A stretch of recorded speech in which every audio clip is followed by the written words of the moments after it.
When you think about January 6th, 2021, what comes to mind? Let's go. Hey, let's go. You might think about the images, the throngs of revved up, angry Trump supporters, breaking down barricades, swarming up the Capitol steps, some using flagpoles and whatever else they could get their hands on to beat back officers who stood in their way.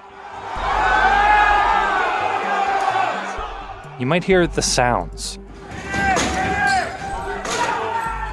The shattering of glass, the screams and shouts of those who made it inside as they scoured the cavernous halls of Congress.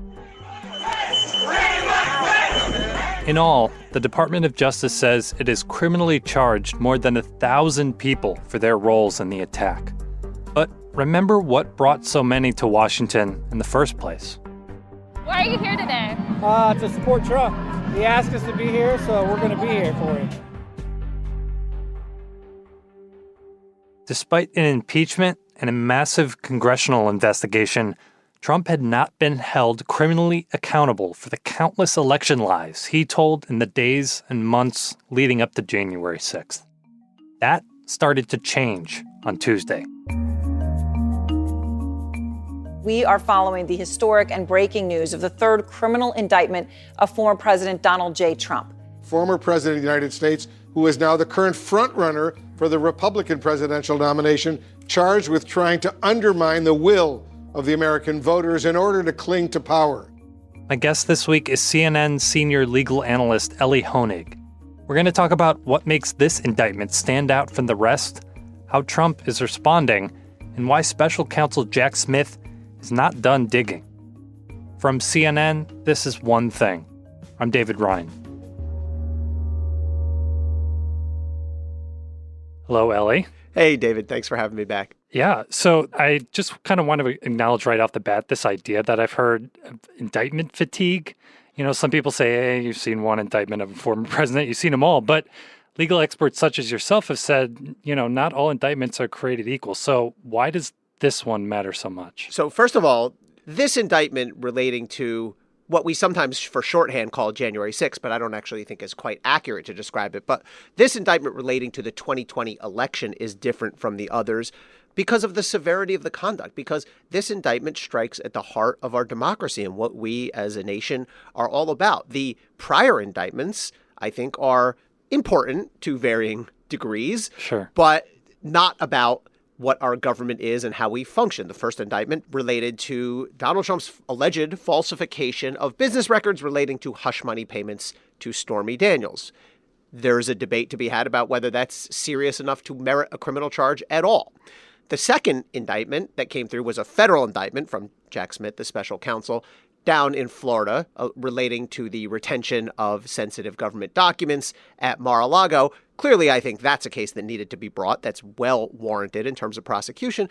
Very important, very serious, but again, does not approach the level of an effort to overturn a presidential election. And that's why this one is different. So what are the charges then? So there are 4 counts in this indictment. 3 of them are conspiracies. So first, there's a charge of conspiring to defraud the United States. Typically, prosecutors will bring that when someone's stealing money from the United States government, ripping off the IRS or Social Security. Here, what the allegation is that Donald Trump was trying to steal the election. Then there's a charge relating to a conspiracy to obstruct an official proceeding here to try to block Congress from properly counting the electoral votes. There's an extra count. The one non-conspiracy count charges Donald Trump with an attempt to do that. And then the final charge is a conspiracy against rights, which is a little different and interesting. It is a federal crime to intentionally deprive someone of a civil right, of a constitutional right. And here the right at issue is the right to cast a vote and to have it count. And if I can just brag for a moment on us here at CNN. Sure. There was some uncertainty about what that right was because we knew for a couple weeks that that was one of the charges, but we didn't know what the right was. And we focused on that immediately, that the most likely right here was the right to cast a vote and have it counted. And that's exactly what ended up in the indictment. And if anyone out there, paid close attention to the January 6 hearings in Congress, like some of the information in this indictment will seem pretty familiar. Did we learn anything new in this? There are new details and new facts in the indictment. For example, we now know that Mike Pence kept notes of some of his crucial conversations with Donald Trump. We also have a sense of what Mike Pence testified to DOJ. By the way, he did not testify in front of the committee. Right. But Jack Smith got him to talk. Yeah, because, look, we saw during the January 6th committee, a person can sort of discard a congressional subpoena with minimal, if any, consequences. Does not work that way in the criminal world. And so Mike Pence talked. And among other things, there's a very memorable passage in there where he's sort of debating with Trump. And Trump's telling him, I want you to throw out these votes. And Pence is resisting. And at one point, Donald Trump says to him, quote, "You're too honest," according to the indictment. You're too honest. You're Wow. too honest. So, look, that's the kind of thing that will, if we're thinking ahead to trial, will come from Mike Pence's testimony. But we'll see how if we ever get to this point, we'll see how he stands up as a witness. Since the attack on our Capitol, the Department of Justice has remained committed to ensuring accountability for those criminally responsible for what happened that day. This case is brought consistent with that commitment, and our investigation of other individuals continues. Jack Smith himself has said in his very brief public remarks that this investigation is ongoing. I know prosecutors always say that, but I think it's clear that there will be more to come on this case. I think it's quite likely that the co-conspirators identified in this first indictment will at some point be charged. And it's possible that we could see additional charges against Donald Trump, like we just saw in the Mar-a-Lago documents case. Superseding indictment. Exactly. Thank you very much. This is a very sad day for America. So Donald Trump went into court this week and he pled not guilty as expected. And so this case is underway. And during the course of the week, we started to hear the beginnings of what Donald Trump's defense strategy will be. So if you can't beat him, you persecute him or you prosecute him. We can't let this happen in America. Thank you very much.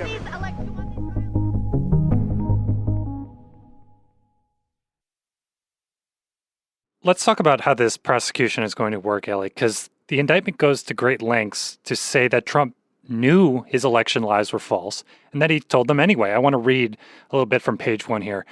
Quote, "These claims were false and the defendant knew that they were false, but the defendant repeated and widely disseminated them anyway to make his knowingly false claims appear legitimate, create an intense national atmosphere of mistrust and anger, and erode public faith in the administration of the election." Is the lie the thing here? Like, do prosecutors need to prove that Trump knew he lost?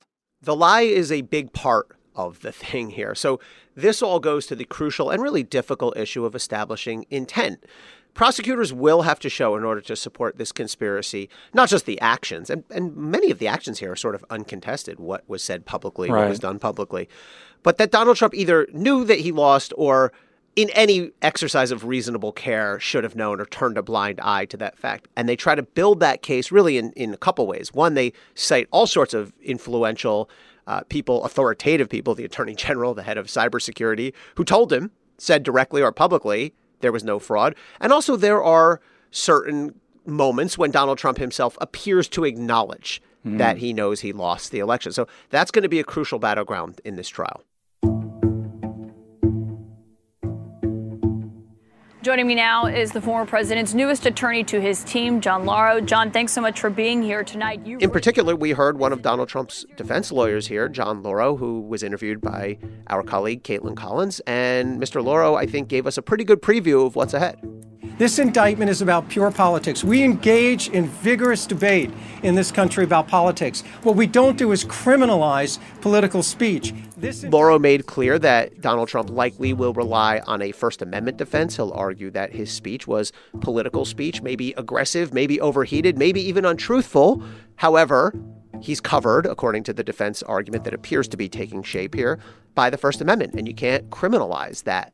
And the final ask that Mr. Trump made to Vice President Pence was simply pause the voting. There's nothing inherently unconstitutional or illegal about that. In fact, he had an opinion from a very well-known constitutional scholar that said that's fine, that's legal. Mr. Trump is not a lawyer. He's a businessman. His own attorney general and officials said that was not fine, that was certainly illegal that he was asking. And they weren't just asking for a pause. He was asking to overturn the legitimate results. But John, let me ask you. There also has been a suggestion by Lauro and others that Donald Trump will argue that he relied on the advice of his lawyers, and you are entitled to do that with certain important restrictions. So, like he was just following what his close confidants were saying. So there is an actual legal defense called advice of counsel. And if you can establish that your lawyer told you this was okay to do, then that negates the criminal intent. That means you're going to beat the case. But easier said than done, because to make that argument as a defendant, first of all, you waive attorney-client privilege, meaning now the vast majority of your conversations with your lawyer, which used to be secret, now they're all fair game. And the advice can't be patently ridiculous. The advice has to be something that a reasonable person... Not like thousands of dead people voted in a certain state. Well, that'll be the argument, right? The argument, Donald Trump will say, hey, if my lawyers or advisors are telling me that, I can rely on that. What do I know? How do I know better than them? But let's also keep in mind, whenever we talk about these competing arguments that we're going to hear about intent, Donald Trump doesn't have to prove anything. He doesn't have to prove he believed he actually won the election. And it's not a question of who has the better argument. If you're the prosecutors here, you have to prove your theory beyond a reasonable doubt. That is a very high standard under the law. Yeah. What do we know about the judge assigned to the case? Because if past this prologue, we're going to see a lot of attacks from Team Trump, presumably against this judge. We certainly will see those attacks. This is a really accomplished and I think impressive judge, Judge Tanya Chutkan. She is a federal district court, trial court judge in Washington, D.C. Judge Chutkan was appointed or nominated by President Barack Obama. Most tellingly, I think, for this case, she has handled many of the prosecutions of January 6 rioters. And she has been very tough on those individuals. She has handed out severe sentences. She has made various statements about the importance of the attack on the Capitol. At one point, she said in one case that the individual did not go into the Capitol out of some sense of patriotism, but he did it for one man. I'm paraphrasing here, but of course she was referring to Donald Trump. The other thing is there was a dispute about one of the January 6 committee subpoenas that Donald Trump tried to fight in court. She got that case, and she rejected Trump's arguments. And she made the memorable statement that presidents are not kings and plaintiff, meaning Trump, plaintiff is not president. So I don't read into that there's any sort of pre-existing bias. I'm sure Trump has and will made that argument, but I read into that she takes what happened after the 2020 election very seriously. And so is this going to go to trial before the 2024 election? Because he's got those other trials too. That is the million-dollar question, I think. Let's just stand back and look at the 2024 calendar at this point. As it currently stands, we have a 5-month or so block right in the middle of the 2024 year where the two prior cases we mentioned are already scheduled for trial. The Manhattan hush money case is scheduled to start at the end of March. That's going to take us through April. The other Jack Smith DOJ case, the Mar-a-Lago documents case, is scheduled to start in May, late May. That's going to take us certainly through June and I think through July.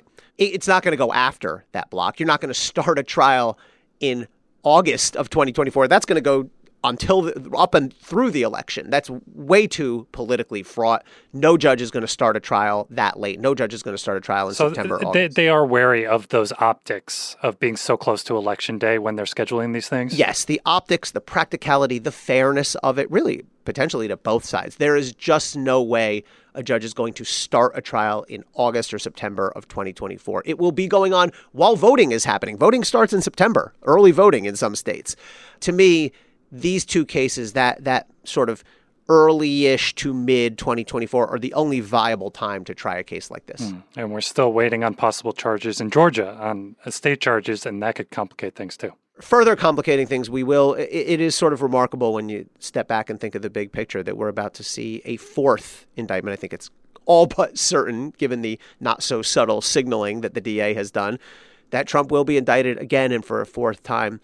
And soon in Georgia. And let me just throw in, I think there's a genuine question, not legally, but just pragmatically about whether there's any need for that, because Jack Smith's case covers the 7 disputed states, including in detail Georgia.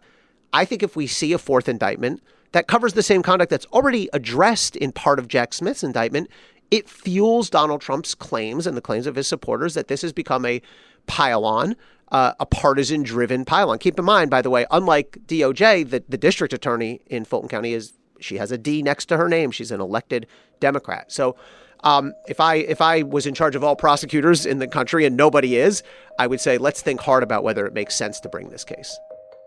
Interesting. Elie, thank you so much. Thanks for having me, Dave.